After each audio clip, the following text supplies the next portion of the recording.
안녕하십니까. 오늘은 11월 3일 금요일입니다.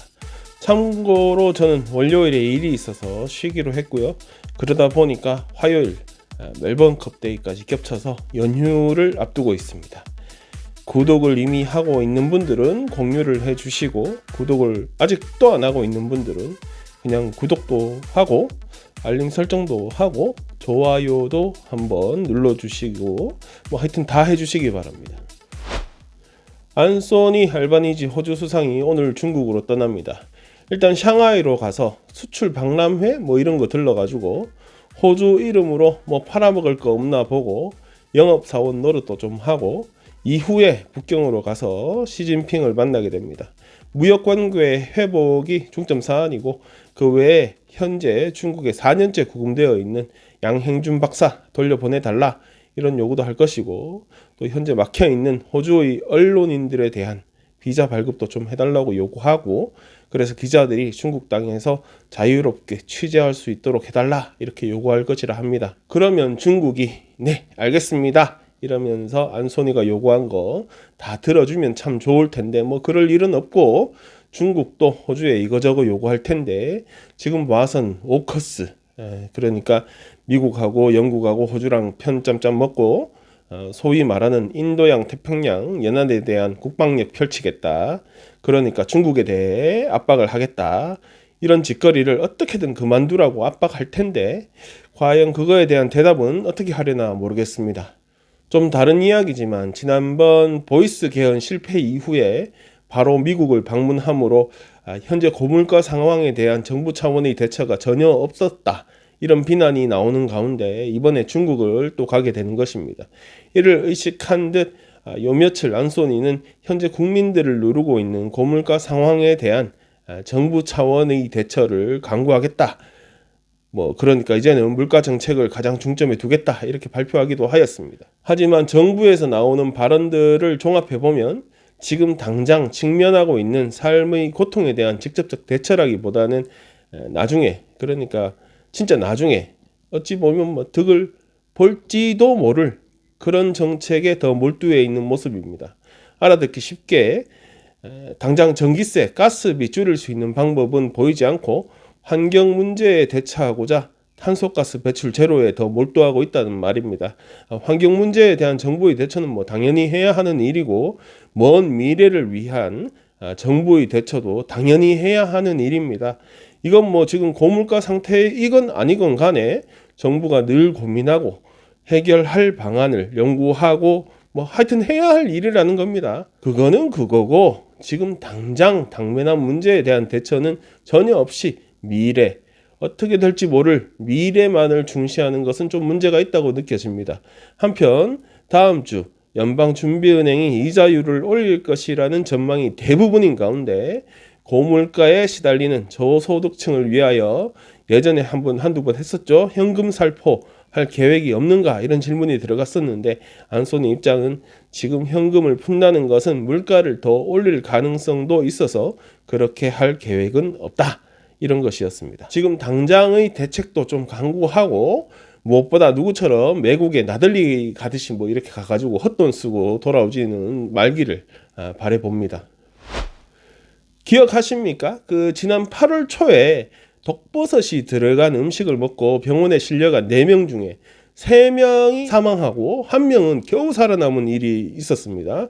당시 유력한 용의자로 이 음식을 직접 조리하고 초대해서 접대한 예전 며느리, 그러니까 이때 돌아가신 부부의 아들의 전처, 그러니까 그 예전 며느리가 용의자로 떠올랐는데 결국에는 그 혐의를 증명할 수 없어서 풀려나기도 했었습니다. 당시에 병원에 실려갔던 그 지역 목사님이기도 한 유일한 생존자는 몇 달이 지나서야 병원에서 퇴원하기도 했었는데, 어제 경찰이 전격적으로 이 용의자 여성을 다시 체포하고 조사를 시작했습니다. 지난번 그 사고 혹은 범죄, 뭐라고 불러도 하여튼 사고 아니면 범죄 외에도 이전의 전혀 다른 사고에 대한 혐의도 적용하여서 체포를 한 것입니다. 살해 미수 혐의인데 그 대상이 전 남편, 그러니까 아까 돌아가셨다는 그 두 분 아들, 대한 살해 미수 혐의입니다. 이 아들내미 역시 지난 2021년, 22년 걸쳐서 이 여자가 해준 버섯이 들어간 음식을 먹고 몸이 안 좋아졌었다는 것입니다. 좀 뭐 닭살이 돋는 상황인데 여지껏 무죄를 주장하던 용의자 에린 패터슨이라는 이 여자 오늘 법정에 나서서 자신의 무죄를 주장하게 됩니다. 에린 패터슨에 대한 혐의는 3건의 살인, 돌아가신 3분, 그리고 총 5건의 살인 미수 혐의입니다. 남편이 싫었을까요? 시댁이 싫었을까요? 아니면 다 싫었을까요? 호주에서 가장 살기 좋은 동네는 어디일까요? 플레이스 스코어라는 곳에서 호주에 살고 있는 5만 명의 응답자를 상대로 50여 가지 항목에 대해 설문을 실시하고 100점 만점에 점수를 매겨가지고 글자 그대로 그러니까 사람들이 평가하는 기준으로 가장 살기 좋은 동네를 찾아보았나 봅니다. 뭐 당연히 주변 환경, 뭐 대중교통, 공원과 같은 공용시설 등 뭐 이런 거 많이 감안된 조사라 보니까 뭐 신도시보다는 뭐 지난 그래도 100년 동안 꽤 많은 투자가 계속 지속적으로 이어졌던 옛날 동네, 옛날 지역들이 많이 선정되었습니다. 제가 가요 톱10 세대이지 않습니까? 그러다 보니까 이 10등부터 봅니다. 1등부터 안 보고 19, 87 이렇게 보면 10위는 퀸슬랜드의 누사. 제가 흑 지나갔고 제대로 보진 못했는데 누사 76점 맞았다고 합니다. 9위는 빅토리아의 포트 필립 76점. 여기도 멜번 시내 아래쪽에 바다 있는 곳이죠. 뭐 이쁘죠 여기. 그 다음이 8위가 서호주의 캠브리지 역시 76점. 7위는 뉴사우스웨일즈의 노스 시드니 76점. 여기는 제가 개인적으로 좋아하는 곳입니다. 제가 제일 좋아하는 그 시드니 야경, 그 시드니 야경 이쁘잖아요. 그 제가 제일 좋아하는 스포트 거기에 노스 시드니에 있습니다. 그 다음 6위가 서호주의 빈센트라는 곳 77점. 5위는 빅토리아주의 서프코스트 샤이어 77점. 멜번 그 저쪽으로 서쪽으로 그레이트 오션 로드 토키에서 론까지 이어지는 그 동네입니다. 대중교통은 뭐가 좋은지 잘 모르겠는데 솔직히 그 동네는 바다만 쳐다봐도 그냥 힐링이 그냥 바로 되니까 그냥 인정하는 것으로. 4위는 빅토리아주 보룬다라 77점입니다. 여기는 제가 사는 동네 바로 맞은편에 있습니다. 제가 가는 교회도 여기에 있고요. 뭐 돈만 있다면요 저도 이 동네 가서 살고 싶습니다. 그렇다고 이 정반쟁의 최애 동네는 아닙니다. 최애 동네는 뭐 나중에 기회되면 한번 또 말씀드리겠습니다. 3위는 뉴사우스웨일즈의 헌터스힐 78점. 여기도 비싼 동네고 2위는 뉴사우스웨일즈주의 레인코브 79점. 그렇죠. 여기는 제가 예전에 이베이에서 뭘 사가지고 픽업을 갔었는데 그 집에서 보는 창밖의 모습이 진짜 무슨 그래서 하여튼 그 동네를 제가 여기저기 살펴보았습니다. 한동안 제가 그 동네 좀 살펴봤는데 진짜 멋진 곳이 한두 군데가 아니었습니다. 또 시내도 가깝고 진짜 대중교통도 좋고 제 기억으로 버스가 되게 많았던 걸로 기억나는데 하여튼 그랬던 걸로 기억납니다. 1위 대망의 1위는 서호주의 수비아코우라는 동네입니다. 81점을 받았습니다. 뭐 어딘지 전혀 모르는 동네인데 나중에 퍼스 놀러 갈 일 있으면 여기에다가 숙소를 잡고 왔다 갔다 하면서 동네를 좀 느껴봐야겠습니다. 호주 전체 점수는 67점으로 집계 됐다고 합니다.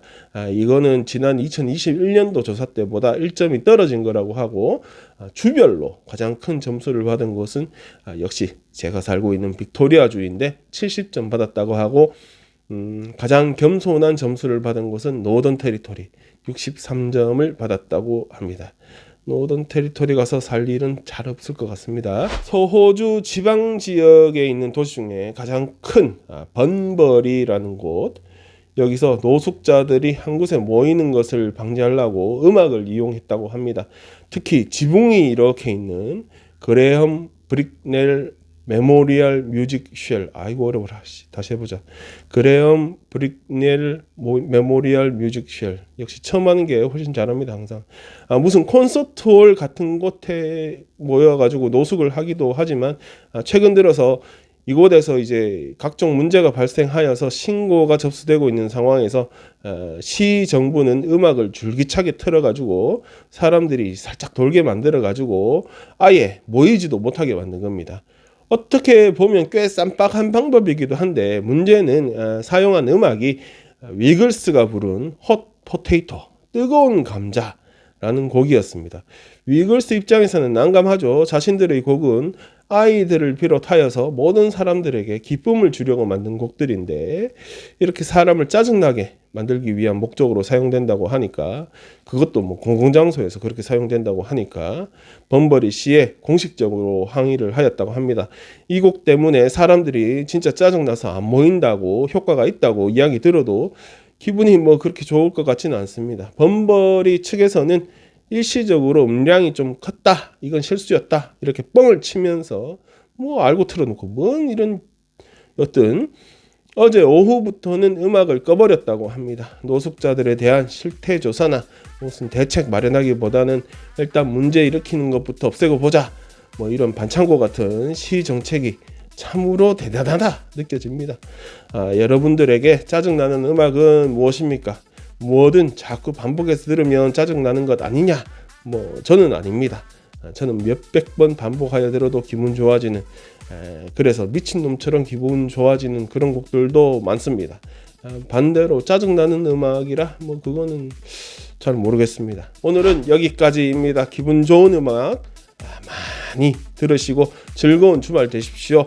멜번에 계신 분들은, 특히 저처럼 월요일도 쉬는 분들은 즐거운 연휴 되십시오.